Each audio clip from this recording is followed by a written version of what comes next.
Boa noite, queridos internautas. Que bom estarmos com vocês em mais um programa Segunda Opinião, um programa feito para abençoar a vida de vocês, com informações, com atrações interessantes e entrevistas que certamente edificam. E eu quero convidar vocês hoje à noite a estarem participando do nosso programa, compartilhando o nosso link, entrando no nosso chat, porque vai ser uma noite especial onde nós estaremos falando sobre arte profética. Então aguarde aí alguns instantes, fique com a abertura do nosso programa e já já eu volto.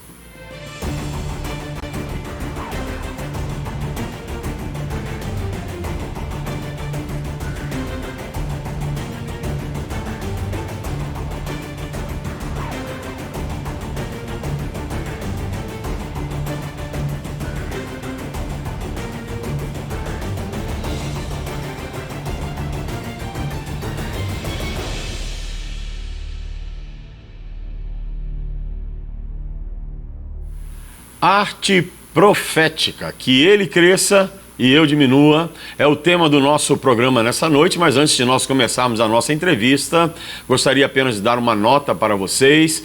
Nós temos tido alguns problemas com a transmissão do nosso programa devido às empresas que contratamos para transmitir isso todas as semanas e também os nossos cultos, e desde ontem nós temos tido falha na transmissão, então você fica aí participando conosco, principalmente pelo YouTube, que é o meio que nós vamos propagar o nosso programa nessa noite. Arte profética, nós temos a alegria de podermos receber nosso querido irmão em Cristo, também servo do Senhor Jesus, Diogo Labarca. Ele é designer e tem nos abençoado com a arte que ele tem feito, e vocês estão vendo que o nosso programa hoje está aqui coloridíssimo já, com alguns quadros dele. Diogo, bem-vindo ao nosso programa Segunda Opinião. Muito obrigado, pastor. Um prazer estar aqui e vamos conversar bastante sobre arte e Jesus, que tem muita coisa para a gente falar sobre isso. Então deixa eu começar exatamente fazendo a pergunta: o que é arte profética? Bom, na verdade, arte profética nada mais é do que a junção de arte e profecia. A arte é a arte, não tem muito o que falar, e a profecia, resumindo bem resumidamente, é expressar o coração de Deus. É quando a gente é usado por Deus para que a gente possa expressar o coração dele para alguém ou para alguma situação. Então é a junção disso e é expressar através de desenhos. Na verdade, é legal falar que a arte profética não é só a pintura. Tem dança, tem letra, tem poema, tudo que envolve uma expressão de arte, mas a profecia pode ser considerado como arte profética. No meu caso, eu trabalho com as pinturas e os desenhos. E como é que surgiu isso, Diogo? Olha, é muito engraçado eu falar sobre isso, porque desde pequeno eu sempre gostei muito de desenhar, sempre gostei de rabiscar. A gente estava falando mais cedo de fazer arte, fazer bagunça, era meu hobby preferido assim desde criança. Mas eu fui crescendo, cresci na igreja desde os meus 10 anos de idade, e chegou um momento da vida que eu nunca imaginei que eu pudesse tanto usar a arte dentro da igreja, porque eu nunca tinha visto, e também nunca pensei em usar a arte para trabalho, que também era muito difícil alguém valorizar a arte e tudo mais. E por um bom tempo eu deixei isso de lado. Eu falei assim, olha, é algo que eu sei fazer, que eu gosto, mas que eu não via muito futuro naquilo. E aí comecei a trabalhar em outras áreas, fiz diversas coisas na vida, já trabalhei até de garçom, enfim, fui rodando por aí, buscando aquilo que Deus tinha para mim, e deixei esse talento enterrado. E aí, depois de uns bons anos, lá para os meus 18, 19 anos, eu voltei a desenhar. E aí, Deus começou a me dar ideias de desenhos proféticos para as pessoas. Só que eu fazia no meu quarto ou durante o culto, ali numa folhinha sulfite, bem tranquilo, e saía entregando para as pessoas. E foi aí que eu comecei a voltar a desenhar e comecei a entregar, através dos desenhos, palavras para as pessoas. Deixa eu fazer uma pergunta. Você falou que quando você começou, você desenhava às vezes no culto um desenho e Deus te dizia para quem você tinha que entregar isso? Deus me direcionava para a pessoa, esse desenho é para tal pessoa. E era muito louco, assim, era assim, desde sempre até hoje, é extremamente dependente de Deus. Porque assim, Deus me mostrava a pessoa, mas nem sempre é a palavra.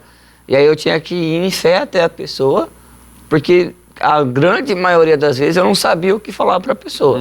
Eu só ia sentir aquilo que eu tinha que falar quando eu chegava na pessoa.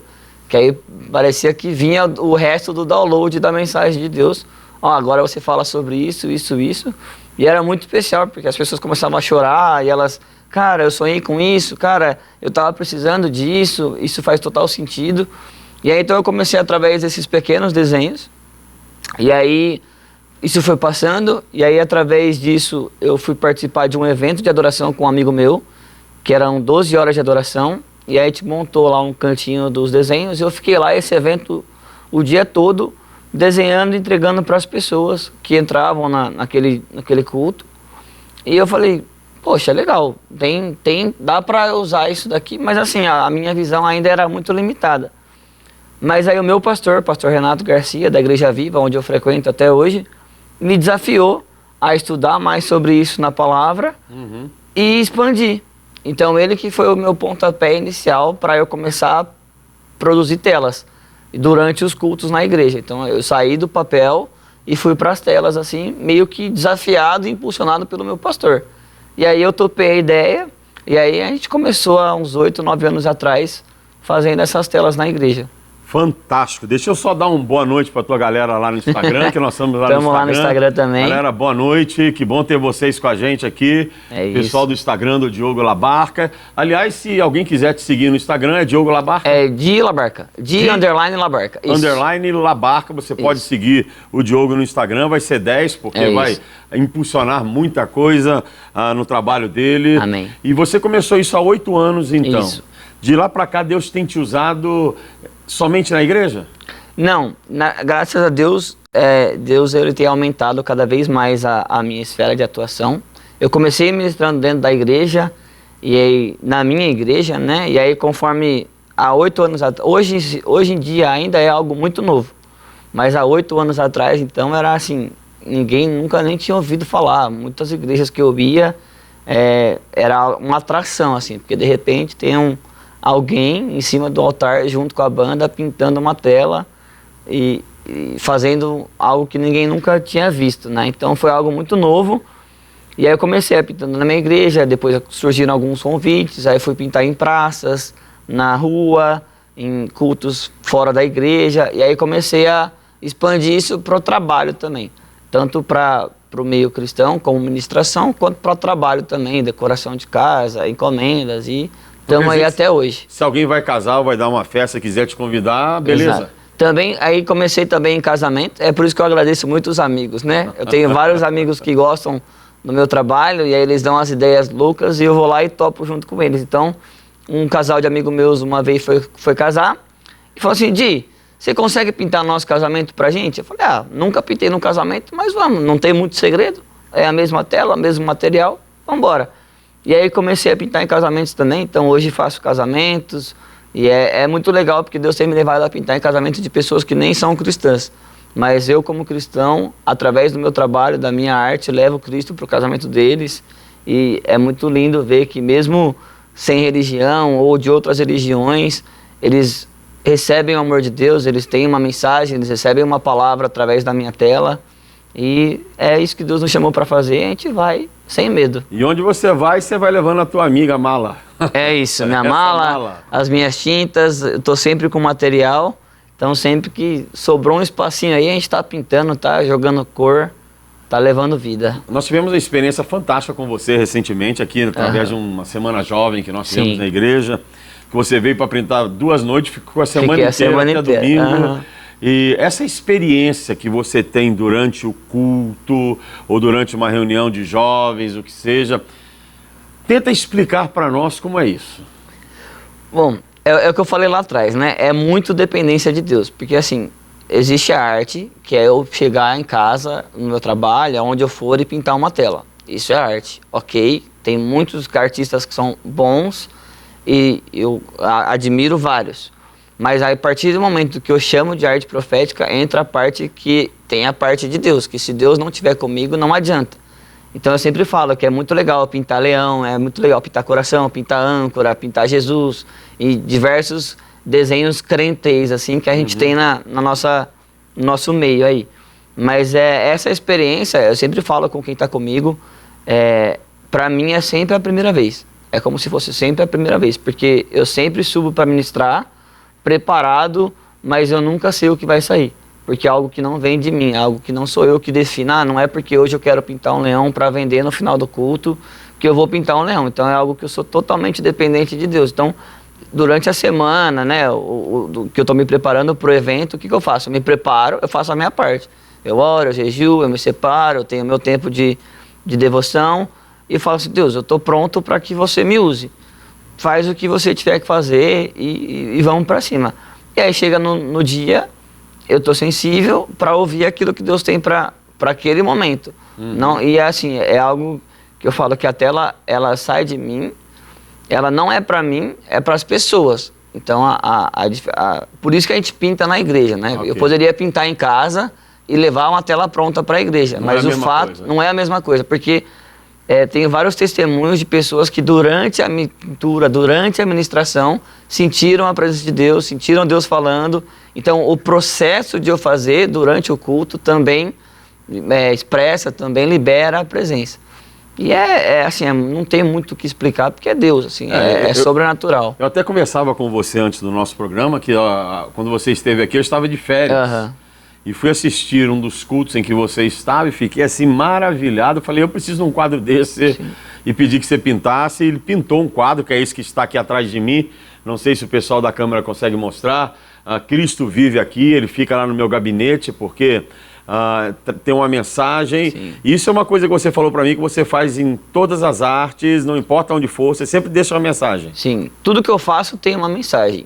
E mesmo que, é o que eu falei, igual é casamento. Mesmo que o casal não seja cristão, eu sou cristão e aonde eu vou, eu levo Cristo. Indireta ou diretamente. Se eu tenho liberdade para falar diretamente, eu falo diretamente. Se eu não tenho, vai através dos desenhos.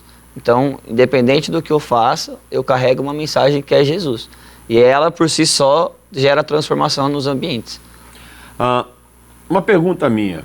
Quando você chega, você sente um pouco de preconceito pelo fato de você ser tatuado, de você andar mais solto? Como é que funciona isso? Porque eu estou te fazendo essa pergunta porque eu tinha preconceito como pastor com tatuagem, até que eu estava nos Estados Unidos, entrei numa igreja para assistir um culto, e era um culto assim, um louvor fantástico.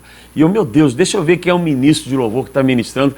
Quando eu olhei, era um rapaz também todo tatuado, com alargador de brinco na orelha e tal. E eu falei, puxa Deus, e Deus falou comigo, é para quebrar o teu preconceito. Como é que você sente isso ainda na igreja evangélica? Olha, eu já passei por várias situações onde eu senti esse preconceito, mas eu sempre costumo falar, tem dois lados. Não é porque eu sou, assim, teoricamente, sou mais... Né, a palavra não é livre. Não é porque hoje eu uso Vans, sou tatuado e tenho meu estilo que eu sou livre, e um pastor que usa terno e gravata não é. Okay. Então eu não posso também achar que ele está na caixinha e sem querer me colocar na minha caixinha de que se só eu sou livre. Então eu sempre me coloco nesse lugar também de não é porque as pessoas pensam assim que eu também tenho que pensar. Então eu sempre me coloco nessa linha aí do... Cada um tem o seu jeito, cada um tem sua roupa, seu estilo, bacana, seu jeito de ser. O importante é que Jesus seja pregado, com terno ou de tênis, meia na canela, tatuagem ou não.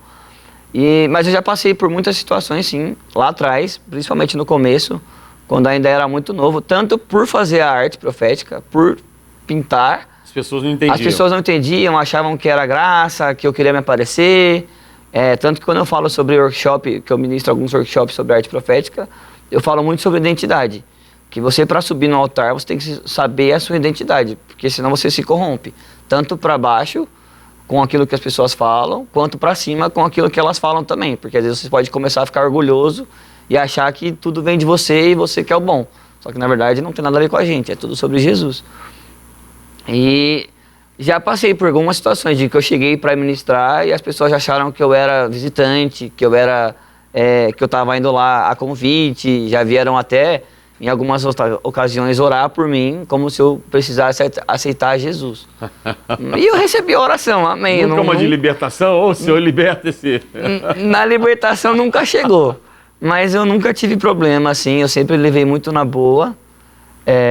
Eu também gosto muito de falar que um homem morto não é atingido, né? Então, se eu sei que não é por mim, mas é por Cristo, tudo bem, assim, eu consigo relevar numa boa. Um dos nossos adolescentes que esteve na Semana Jovem e soube que você viria aqui hoje para esse bate-papo nosso, ele se adiantou e fez uma pergunta. O nome dele é o Tarek Silva. Ele cresceu na nossa igreja e a pergunta que ele faz é uma pergunta curiosa. Qual foi a sua primeira arte? Você lembra? Lembro. Eu lembro porque foi feia demais. Porque é muito louco contar, porque assim, apesar de eu sempre gostar muito de desenhar e desde sempre fiz isso, eu nunca gostava de cor. Pra mim era tudo preto e branco. Era lápis, grafite, no máximo uma caneta ali azul ou preta. E então eu não gostava de cor. Então eu saí do papel preto e branco para ir para uma tela, foi um processo muito desafiador para mim. E também nunca tinha pintado tela de fato. Sempre fiquei na mão com caneta.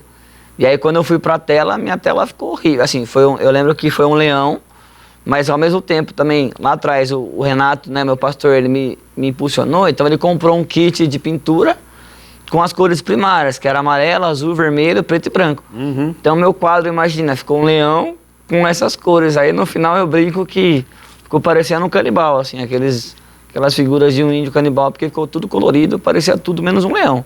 Mas foi a primeira, assim, eu lembro até hoje dela. E com certeza nessa caminhada muita coisa já aconteceu. E nós trouxemos até um vídeo nessa noite que nós queremos estar colocando daqui a pouco o nosso vídeo. A nossa produtora saiu correndo aqui, gente. Vocês perderam a cena. Ela vazou daqui para colocar o vídeo lá na outra sala. Essas experiências sobrenaturais de gente ser alcançada, abençoada, despertada, é comum acontecer? Cara, graças a Deus Eu falo assim que eu amo vender as telas, né? E assim, que eu não posso falar que a gente não gosta de vender, porque também é uma fonte de trabalho para mim. Mas o que eu mais amo, de verdade, é quando as pessoas veem Jesus na tela e elas vêm contar testemunhos, histórias. Então tem várias, assim, várias especiais para contar, tanto na igreja quanto fora da igreja, assim. Tem muitas histórias para contar. É bem legal ver isso acontecendo através das telas. Então nós vamos passar um vídeo que é dos seus amigos, que você foi padrinho de casamento deles, Isso. o Thomas e a Arla. Isso. Ok? Joia, produção. Oi gente, tudo bem? Falando um pouquinho aqui sobre a arte profética no quadro. Eu caminho com o Diogo faz um bom tempo, a Irla tá começando agora. E assim, a gente já viveu coisas muito loucas. Uma vez em Ribeirão Preto, o Diogo pintou um quadro e no final a gente descobriu que uma pessoa que estava servindo a gente teve um sonho e sonhou com um quadro, exatamente com o quadro, o horário que ele colocou no relógio. E isso é muito louco, como mostra como Deus se move através da arte nos quadros que ele pinta. E também a gente teve a oportunidade de ir pintando no nosso casamento, né? E a gente percebeu que pessoas que ainda não conhecem a Jesus sentiu a presença de Deus através da arte profética. E a gente percebe o quanto isso alcança pessoas. A gente já tem mais de 6 quadros do Di, e cada quadro é um testemunho, cada quadro é uma presença diferente. Exato. E é incrível. Fantástico. O testemunho que eles dão é um testemunho assim daquilo que Deus faz através da obra do Diogo Labarca. E tem um segundo vídeo também que nós queremos aproveitar e já está mostrando, do Marcos Silveira, dando testemunho desse ministério que o Diogo tem feito com tanta maestria na presença do nosso Senhor. Vou falar um pouco de um quadro que o Diogo pintou pra gente. Esse quadro, ele reflete o que o nosso Ministério de Jovens é.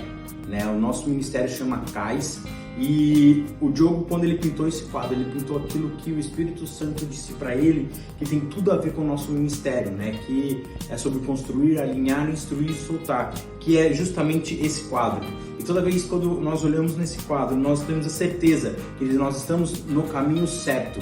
Eu sou muito grato pelo Diogo, por como Deus tem usado a vida dele através da arte, através desses quadros, não só quadro, mas como as artes que ele ministra. Somos muito gratos pela vida dele. Isso tem sempre alertado a gente, toda vez que a gente olha o quadro, de saber que nós estamos no caminho certo. É muito bom isso.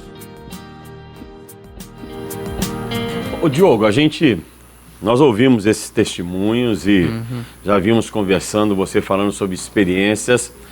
Você diria que a igreja evangélica hoje precisa despertar para a verdade de que não existe só uma maneira de pregar o evangelho, porque muitos ainda estão presos somente na pregação de púlpito, mas que Deus usa outras formas?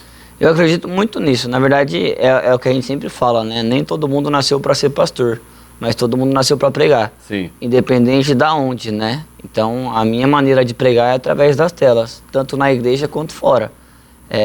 Eu acho que hoje já está muito melhor, mas lá atrás, igual eu falei, há 8 anos atrás, ainda era muito forte o bloqueio para receber a arte dentro da igreja. Também entendo o lado de que tem vezes que a gente quer enfiar muita coisa, porque é legal dentro da igreja. Então tem muito essa linha do que nem só porque é legal tem que estar dentro da igreja, mas existem muitas coisas, muitas maneiras de expressar a Deus que as pessoas precisam entender que foi Jesus que criou.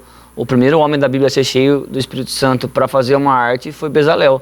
E ele era um artesão. E ele construiu o tabernáculo cheio do Espírito Santo e era uma arte. Então a gente tem que começar a cada vez mais valorizar a arte, porque Deus criou a arte. Ele é o maior artista. Tudo que ele criou é perfeito. E a minha maior fonte de inspiração é Deus. E é através disso que meus trabalhos são inspirados. Então a gente tem que entender e começar a valorizar cada vez mais a arte dentro da igreja. Não, e a história de Bezalel é fantástica, porque o nome dele significa o que anda na sombra do Altíssimo, na sombra de Deus.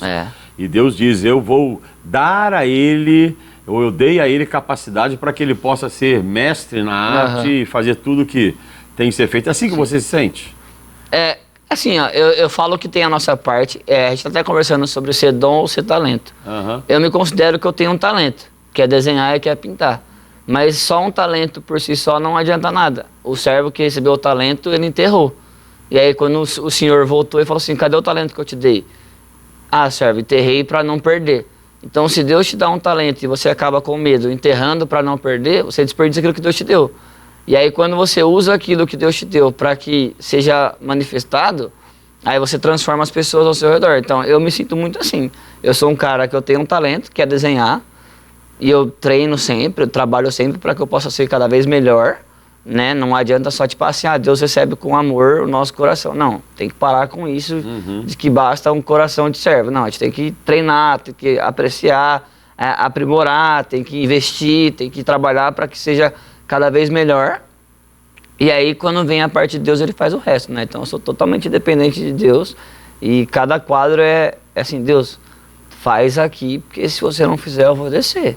Eu já tive ministrações que eu cheguei até a 3ª, 4ª música do louvor sem encostar na tela. Porque eu não sentia nada para pintar. E eu não pintei. Eu falei assim, Deus, se eu não sentir nada, eu vou descer daqui sem encostar na tela. Porque o mais importante é ser obediente e fazer aquilo que Deus está pedindo. Se Deus não falou nada até aquela hora, eu não vou fazer. Porque ali vai ser eu e não mais Deus, entendeu? Fantástico. Agora você tem uma experiência com Deus de cura. Tenho.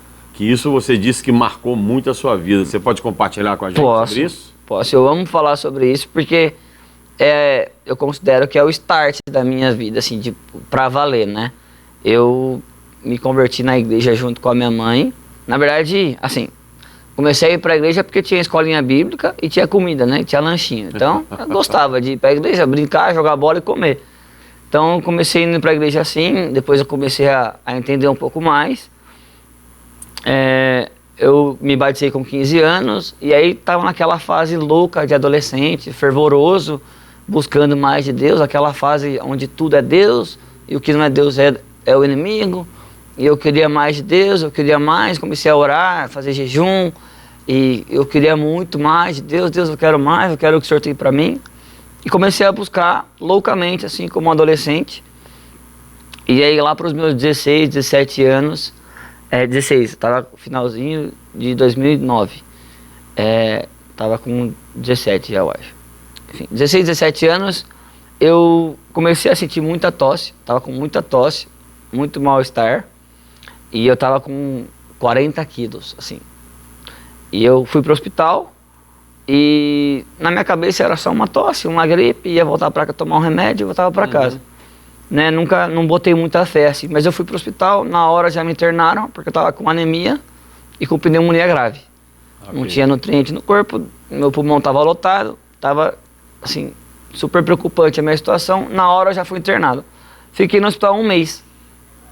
E porque tinha alguma coisa que ainda não batia nos meus exames, alguma coisa não fechava, aquela conta não tava fechando. E aí os médicos não sabiam o que era e tudo mais, fiz vários exames, todos os exames possíveis no hospital, passei em todas as máquinas e depois de 1 mês e pouquinho fui diagnosticado com linfoma, que é um câncer no sistema de defesa. Ok. E aí eu brinco, né, que assim, não que existe câncer bom, né, mas tinha o benigno lá e o maligno, lá que o pessoal fala, e eu tava com os 2 tipos, meu corpo inteiro tava tomado por isso. E eu lembro que quando eu saí do hospital, ninguém me falou o que era de fato. Falaram que eu estava doente, que eu ia fazer um tratamento, mas de pronto, assim, ninguém me falou o que era.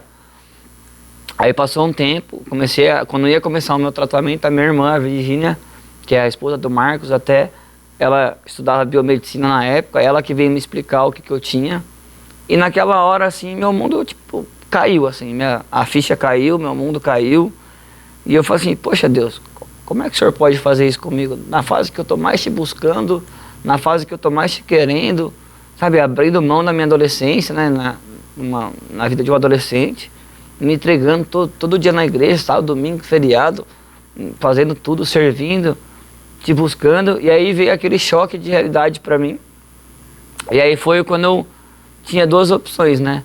Ou eu escolhia abandonar tudo, me virar contra Deus e falar assim, ó, Deus não existe, Deus não está comigo, me abandonou, virar as costas para Deus. Ou eu podia continuar buscando mais e ir para cima, ir mais profundo.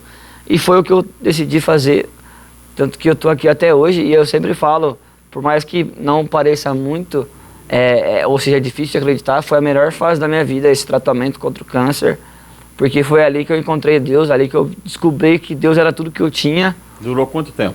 Eu fiquei em tratamento 6 meses. 6 meses?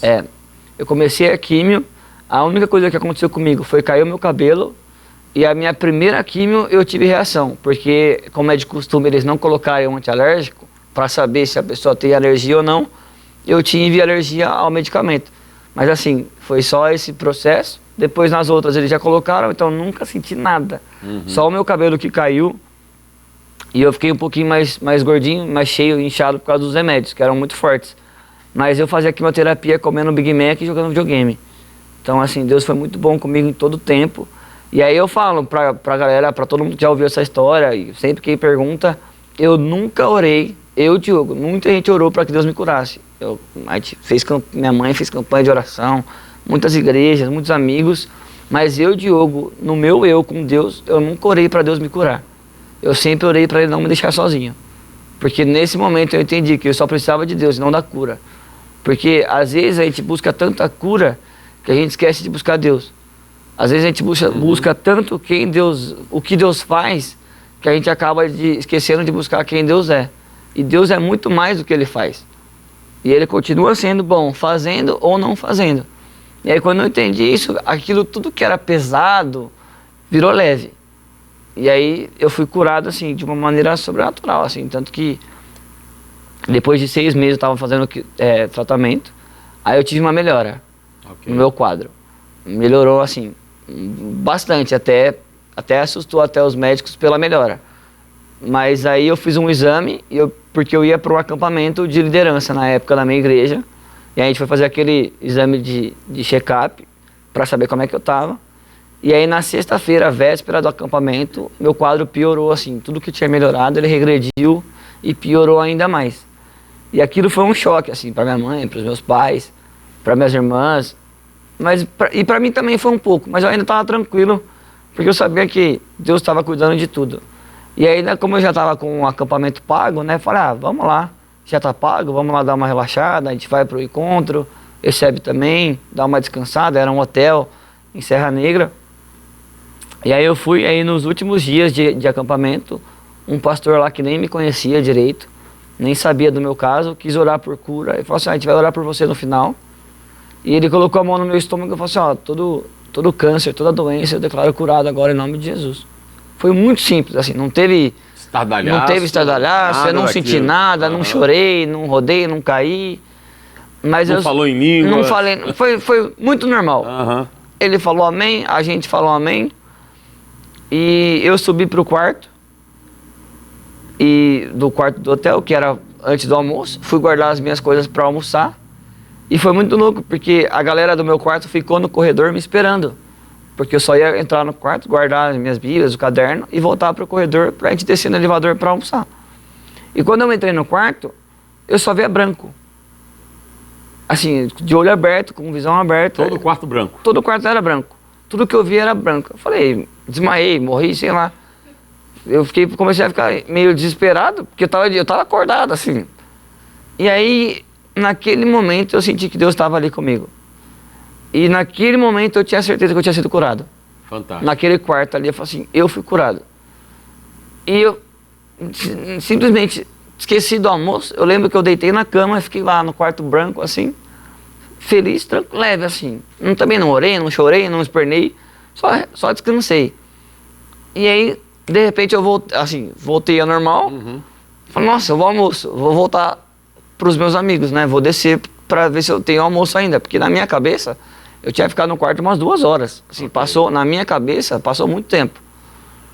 E eu voltei, eu saí do quarto, tava todo mundo no corredor ainda me esperando. Eu falei assim, por que vocês estão aqui? Eu falei, mas você acabou de entrar? Então, tipo assim, na minha cabeça passou 2 horas, para eles lá passou 2 minutos. Okay. Foi muito assim, eu não sei explicar, também nem quero, porque eu sei que foi Deus. E aí, continuou a campa, a gente almoçou, depois fomos embora. Na segunda-feira, era o dia de voltar no médico, porque como piorou na sexta, a gente fez um outro exame e na segunda-feira eu ia ver o resultado. Na segunda-feira eu voltei, eu e meus pais no médico. O médico abriu o exame e começou a chorar. Ele não era cristão? Ele não era cristão.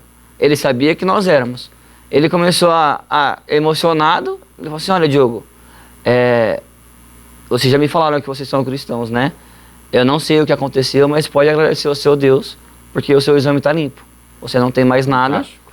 Não existe nada do linfoma nos seus exames. Nada, nada. Não tem nem 1%. Seu exame está zerado, parece outra pessoa. E aí, na hora, meu pai, que também não era cristão na época, começou a chorar. Eu chorei, minha mãe chorou. Todo mundo saiu chorando do consultório. E aí a gente falou pro médico, doutor, a gente sabe quem Deus é. E a gente sabia que uma hora ou outra isso ia acontecer. E eu fiquei em 5 anos de acompanhamento, né? Porque tem a parte da remissão, de poder voltar ou não. Mas assim, naquele dia do hotel eu já sabia que nada mais ia voltar. E que se voltasse também eu estava com Deus e era o que importava para mim. Isso deu um grau no teu chamado? Cara, eu acho que no chamado em si não. Deu um grau na minha vida como Diogo, como cristão. Tipo, deu a entender que eu precisava entender que eu só precisava de quem Deus era, não daquilo que Deus fazia. E isso... Até hoje eu carrego isso comigo em todas as situações que as pessoas vêm compartilhar comigo. Eu falo, cara, busca quem Deus é e não o que Ele faz. Porque se você buscar o que Ele faz, às vezes você pode se frustrar porque Ele não vai fazer. E tá tudo bem Ele não fazer. Às vezes a gente quer tanto uma coisa, mas que não é para acontecer. E Deus não vai fazer. Porque Ele quer tratar a gente em outras áreas, até o momento que a gente esteja pronto para que Ele faça. Então assim, como ministério, como chamado, isso não me impulsionou tanto, porque lá atrás, antes eu nem sabia ainda que eu ia pintar. Mas na minha caminhada com Cristo, isso mudou totalmente a forma de ver as coisas. Se fôssemos colocar isso numa tela, o momento da tua cura, nós diríamos que a tela tem que ser branca. Porque aquele momento foi a glória de Deus descendo naquele lugar. Assim, não tem nada a não ser a glória que importe mais do que a cura, do que qualquer outra coisa. É a presença de Deus. Porque com Ele... Não importa se a gente está doente ou não. E a mensagem que você deixa para quem está passando por um momento de enfermidade, de perda ou de dificuldade é essa. Busque a Deus pelo que Ele é. Pelo que Ele é. E não pelo que Ele faz. É isso. Eu vi isso na prática e eu posso falar que isso vale muito mais do que uma cura. Porque naquele dia onde eu senti que Deus estava ali comigo, eu me senti muito mais feliz e completo do que quando o médico falou que eu estava curado. Não que eu não tenha ficado feliz, óbvio, eu fiquei, é muito bom você ver o milagre de Deus acontecendo na sua vida. Mas quando você vê Deus, é muito mais forte do que ver aquilo que Ele faz. Porque Ele é muito maior do que aquilo que Ele faz. Então, se eu pudesse deixar uma mensagem para, não só para enfermidades, mas para qualquer situação da nossa vida, nunca busque pela solução, busque por aquele que pode solucionar, porque Ele é maior do que todas as coisas. Ou seja, aquela música do Delino Marçal, né? Se Deus fizer, Ele é Deus, se não fizer, Ele é Deus. Ele Deus continua é Deus. sendo bom em todos os tempos. Fantástico. Nós estamos chegando assim na reta final do nosso programa. E eu gostaria que você deixasse assim, uma mensagem para os nossos internautas, porque eu sei que muitas vezes internautas que estão nos ouvindo, participando das igrejas, têm seus talentos, mas como você disse, a palavra diz, o talento está enterrado. Que mensagem você poderia deixar para os crentes de hoje em relação a essa questão do talento, dos dons na obra do Senhor? Olha, eu diria que Deus nunca erra. Se eu pudesse deixar uma mensagem, é que Deus nunca errou. E se Ele colocou algo nas suas mãos, é para que você faça algo para que Ele seja manifestado e exaltado aonde você estiver. Quando eu olhei para as minhas mãos lá atrás, há uns 8 anos atrás, eu falei assim, Deus, eu só tenho um lápis, uma caneta e um papel na minha mão. O que eu faço com isso? E o que eu senti de Deus foi, me manifesta, fala de mim através disso. E eu faço todo o resto. Então não importa aquilo que você tenha nas mãos, seja um microfone, seja uma bíblia, seja um megafone, seja um pincel, uma caneta ou uma sapatilha nos seus pés. Use isso para que Deus seja manifestado aonde você for, porque Ele faz todo o resto. Ele só precisa que a gente dê o primeiro passo, para que a gente faça a nossa parte e Ele faz todo o resto, que é manifestar e transformar o ambiente aonde você passar. Fantástico. Diogo, eu sei que vai estar na descrição do nosso programa os seus contatos, mas eu gostaria que você deixasse gravado para os nossos internautas os contatos, como eles podem fazer para te convidar. E você, internauta, se tiver dúvida, entra na descrição do programa, que vai estar toda a informação lá. Beleza, meu WhatsApp é 19992258338 e no Instagram, Dila Barca, você vai me achar lá, chama lá para a gente trocar uma ideia. Inclusive você que também tem mais dúvidas sobre arte profética, pode me chamar lá. Em breve eu vou estar ministrando um workshop de arte profética lá na minha igreja. Vou abrir isso para todo mundo, para quem quiser ir lá participar e aprender um pouco mais. E é isso. Fantástico. Fantástico. Nós queremos dar um abraço para a galera que está lá no Instagram, porque nós estamos terminando o nosso programa. Foi bom demais estar com vocês, galera. Bom demais estar com você, Diogo. Agradeço demais. Que a tua experiência nessa noite deve ter abençoado muita gente. Amém. Que assim seja. E que Deus continue te usando nesse ministério fantástico. Amém. Que é a pintura profética, a arte profética, para a honra e glória do Senhor. Amém, amém. Que assim seja. Querido internauta, foi bom demais estar com vocês. Queridos que estão no Instagram também, bom demais estar com vocês. E queremos convidar vocês na próxima segunda-feira, no nosso programa Segunda Opinião, abril, mês da Páscoa, e nós estaremos falando exatamente sobre a mensagem que não devemos esquecer. E estará presente aqui para o bate-papo nosso querido pastor e teólogo nazareno, Vinícius Couto, falando um pouco mais sobre esta festa que devemos celebrar, que é a Páscoa. Uma festa cristã, uma festa de celebração, de gratidão e adoração ao nosso Senhor e Deus. Então eu aguardo vocês na próxima segunda-feira, às 20 horas, em mais um programa Segunda Opinião. Que Deus abençoe e tenha uma excelente semana.